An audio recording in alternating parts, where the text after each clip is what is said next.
Hello dear students, my name is Arun Prajapati और हम पढ़ रहे हैं क्लास 12 की फिजिक्स का चैप्टर नंबर फर्स्ट। और उसमें हमारा टॉपिक चल रहा है electric field intensity at equatorial position of a dipole. इससे पहली वीडियो में हमने जो इलेक्ट्रिक फील्ड है डाइपोल के कारण वो एक्सियल पोजीशन पर हमने देख लिया था। आज हमें जो बात करनी है वो इलेक्ट्रिक फील्ड इंटेंसिटी कहाँ बात करनी है, इक्वेटोरियल पोजीशन पर। तो चलिए, हमारे पास हमने सपोज करा कि ये डाइपोल है -q और +q और इनके जो बीच की डिस्टेंस है वो आपके पास है 2l। यहां से यहां तक की डिस्टेंस है 2l। अब इसके सेंटर O से r डिस्टेंस पर, सेंटर O से r डिस्टेंस पर इक्वेटोरियल लाइन पर कोई पॉइंट P है। इस पॉइंट P जहां पर रखा हुआ है, इस पॉइंट P पर आपको इलेक्ट्रिक फील्ड इंटेंसिटी बतानी है। अब ये पॉइंट P का है, किसी डाइपोल की इक्वेटोरियल लाइन पर है। तो हमने क्या काम किया कि इस जहां पर आपको इलेक्ट्रिक फील्ड इंटेंसिटी चाहिए है, यहां से हमने इस -q वाले -q चार्ज और पॉइंट P तक की डिस्टेंस है उसको हमने मिला लिया। इसको भी हमने यहाँ पर मिला दिया ऐसे। तो अब देखते हैं कि ये यहां से यहां तक L है और यहां से यहां तक भी ये L है। तो जो हाइपोटेन्यूज इसका है तो L और R, तो L square R square plus L square, तो ये होगा आपके पास hypotenuse R square plus L square. तो ये भी कितना होगा, R square plus L square.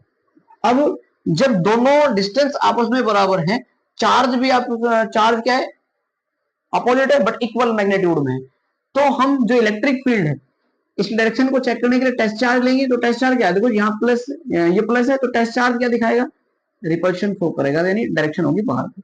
इसको मैंने कह दिया कि ये है E1। और जो ये वाला है ये प्लस है और ये माइनस है, तो इसके लिए जो डायरेक्शन होगी वो क्या है, अंदर की तरफ होगी, E2।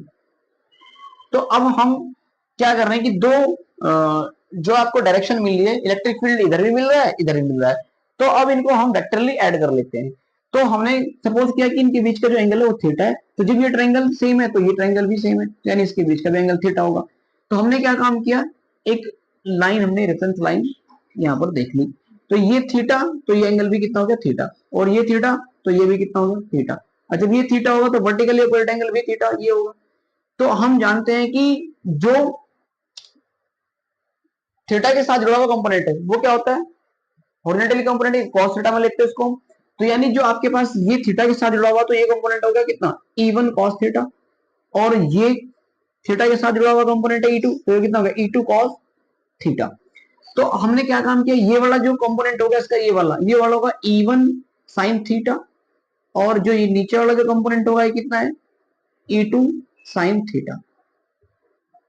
तो E1 और E2, देखो E1 sin थीटा और E2 sin थीटा, जब E1 और E2 इस पॉइंट P पर, देखो भाई चार्ज के मैग्नीट्यूड सेम है, बस डायरेक्शन ही तो अलग है, तो यानी E1 sin थीटा और E2 cos थीटा आपस में क्या होंगे, बराबर होंगे।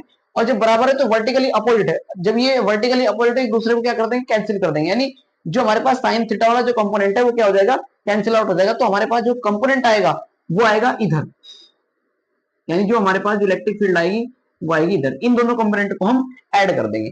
तो हम वेक्टरली ऐड कर रहे हैं, तो हमारे पास हमें पता है कि जो E1 और E2 आपस में सेम होगी, तो कितना होगी, कितना होता है के क्यू अपॉन डिस्टेंस दोनों की सेम है, कितनी है R square plus L square under root में इसका होल स्क्वायर।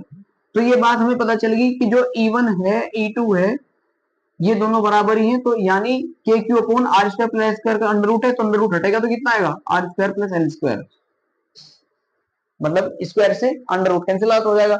तो अब हम क्या काम कर रहे हैं, जो नेट आपको इलेक्ट्रिक फील्ड मिल रही है वो इस पॉइंट पर मिल रही है, इधर की लाइन पर मिल रही है, तो इन दोनों को हम ऐड कर लेंगे। तो ई रिजल्टेंट जो आपके पास आएगा वो आएगा E1 plus E1 cos theta plus E2 cos theta.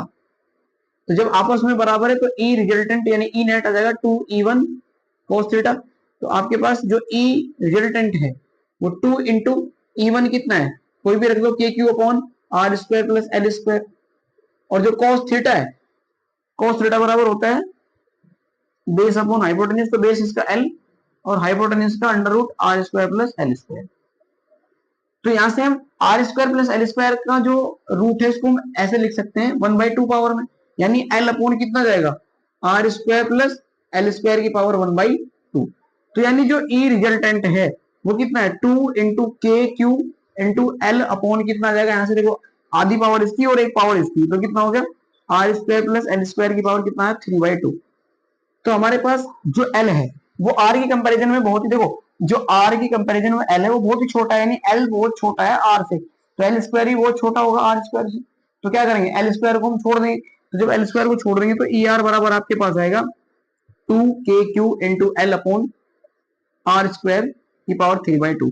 यहां से कट जाएगा पावर, तो कितना आ गया आपके पास, ये आ गया ई रिजल्टेंट। इसको मैं ऐसे लिख सकता हूं K into Q into 2l upon R की पावर 3। तो ये जो ये क्वांटिटी है ये क्या है पी, डाइपोल मोमेंट आर की पावर 3। तो आपके पास जो इक्वेटोरियल पोजीशन पर जो ई नेट मिलता है वो मिलता है के पी बाई आर की पावर 3। अगर एक्सियल और इक्वेटोरियल का रेशियो पूछ लेता है तो 2:1 होगा, क्योंकि एक्सियल पर 2 है, यहाँ आती है एक्सियल पर कितनी आती है, एक्सियल पर आती है हमारे पास, एक्सियल का जो फॉर्मूला है ई एक्सियल बराबर आता है 2 kp बाई आर की पावर 3। तो यानी अगर एक्सियल और इक्वेटोरियल का रेशियो पूछ ले तो 2:1। ठीक है, तो ये था हमारे पास electric field intensity at equatorial position of a dipole. Dipole की इक्वेटोरियल पोजीशन पर कोई पॉइंट कहीं भी पी है तो उस पर हमने इलेक्ट्रिक फील्ड इंटेंसिटी देख ली है। तो उम्मीद करते हैं कि लेक्चर आपको समझ में आया होगा, तो लेक्चर को ज्यादा से ज्यादा शेयर कीजिए और पढ़ते रहिए। चलते, ऑल द बेस्ट।